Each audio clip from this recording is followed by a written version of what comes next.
In this week's Wellness Wednesday, we're talking about a major milestone for a unique program in the Intermountain West. This year, the UTAH Cardiac Transplant Program celebrated its 35th anniversary.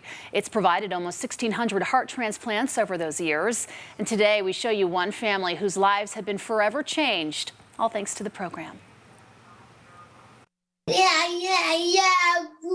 It's easy to see that 5-year-old Gerald Orfanos is a lovable young boy. Gerald is a very active and energetic kid and always has been. But a few years ago, Gerald's mom, Amanda, noticed something was not right. He watched an entire movie without moving off of the couch, didn't move from his spot. And that was the moment where I thought, yeah, something is, really, really wrong here.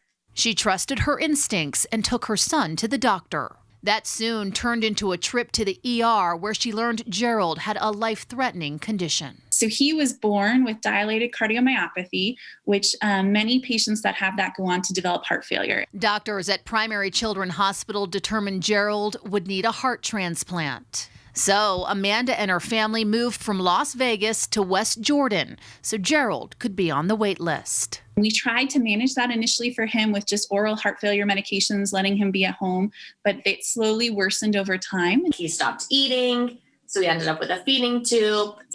I will never forget the clinic visit where we went in and they did the echo and they said, okay, this is really, really bad. If things are as bad as we think that they are, then he will not be going home and he'll end up on a Berlin heart. Gerald ended up staying at Primary Children's Hospital for 7 months before his mom got the call they were waiting for in March of 2019. So we found out that there was a heart available for him. And again, you kind of go into shock. And then after surgery, you're just so grateful that they have come through surgery and you think, this is it, we did it, we made it to the end of the line. And that is not the case.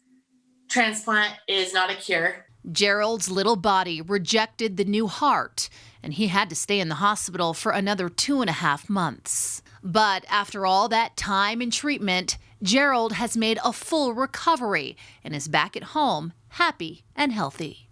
There's always the chance of rejection and him needing a second heart, but for right now, he's doing really well and is able to live a normal life. We are incredibly blessed and grateful for Primary Children's and our transplant team especially, and for everything that they have done. Gerald is just the cutest little guy, isn't he? The Cardiac Transplant Program, responsible for saving Gerald's life, is comprised of the best doctors from Primary Children's, the University of Utah Health, and Intermountain Medical Center, as well as the Veteran Affairs Hospital in Salt Lake City. Their work is possible all thanks to people who sign up to become an organ donor. And you can register at your local driver license division or online at yesutah.org.